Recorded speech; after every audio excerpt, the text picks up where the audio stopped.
मध्ये 600 चौरस फूट पर्यंतच्या सदनिकांना पुनर्बांधणीसाठी विनाशुल्क व्हावी यासाठी देखील या योजनेमध्ये तरतूद केलेली आहे। या योजनेत खालीलप्रमाणे FSI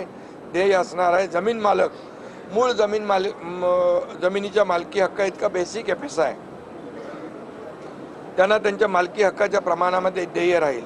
संरक्षित भाडेकरूंना त्याचं संरक्षित क्षेत्रा इतकं FSI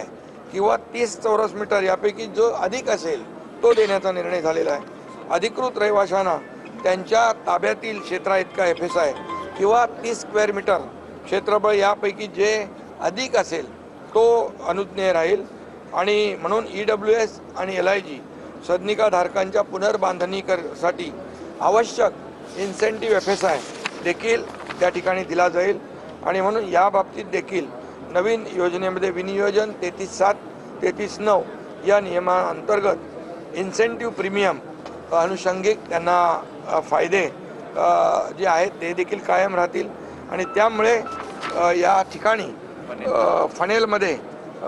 जे लागू केलेले नियम आहेत तेच नियम डिफेन्ससाठी देखील डिफेन्सच्या जागेमध्ये असलेली ज्या काही इमारती आहेत रहिवासी आहेत त्यांना देखील या फनेल झोनच्या धोरणाचा फायदा होईल आणि त्यांचा देखील पुनर्विकासाचा मार्ग मोकळा होईल, जेणेकरून मुंबईमध्ये आता कुठल्याही इमारतींचा पुनर्विकास थांबणार नाही आणि पुनर्विकासाचे जे अडथळे होते ते आपण दूर केलेले आहेत। मुंबईकर जो मुंबई बाहेर फेकला गेलेला आहे त्याला पुन्हा मुंबई आणण्यासाठी आम्ही हे निर्णय घेतलेले आहेत आणि मला वाटतं मुंबईकरांना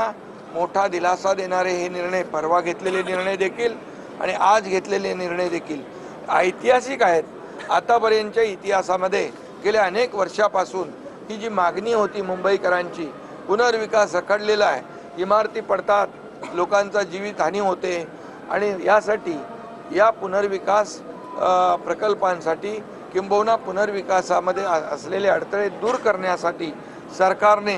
एक मोठं धोरणात्मक पाऊल उचललेलं आहे, गृहनिर्माण विभाग आणि नगरविकास विभागाने। याचं मला समाधान आहे आणि म्हणून या ठिकाणी आपण मोठ्या प्रमाणावर हे निर्णय घेतलेत। त्याचबरोबर मुबलक घरं जे PAP उपलब्ध झाली पाहिजे, प्रोजेक्ट अफेक्टेड पर्सनसाठी, म्हणजे रस्ते आहेत, भुयारी गटार योजना आहे, फ्लायओव्हर आहेत, इतर जे काही प्रकल्प आपल्याला मुंबईत करायचे आहेत, पण त्यासाठी हाऊसिंग स्टॉक पाहिजे आणि म्हणून हाऊसिंग स्टॉक वाढवण्यासाठी देखील आपण प्रयत्न करतोय। जे PAPची घरं काही ठिकाणी विकासकांकडे आहेत ती देखील आपल्याकडे ताब्यात घेतली जातील आणि नवीन हाऊसिंग स्टॉक जो आहे या विविध माध्यमातून आपण तो देखील हाऊसिंग स्टॉक उपलब्ध करून घेतल्यामुळे हाऊसिंग बँक एक प्रकारची आपण तयार करतोय, जेणेकरून पुनर्वसनासाठी कुठेही घर कमी त्यांना घराची अडचण भासणार नाही, हा देखील एक मोठा निर्णय आपण घेतलेला आहे। आणि त्याचबरोबर एक खारफुटीचं संरक्षण जे आहे, मँग्रोवर देखील गेल्या अनेक वर्षापासून चर्चा होती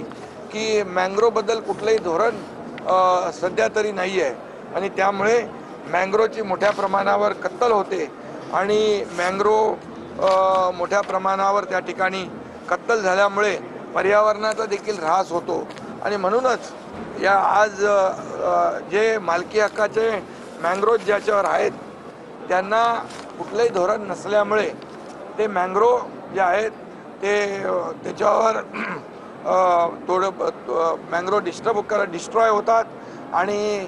काही वेळा त्यावर भराव टाकून अनधिकृत बांधकामं देखील होतात आणि म्हणून मँग्रोव्ह प्रोटेक्ट करणं, मँग्रोव्ह पार्क तयार करणं यासाठी देखील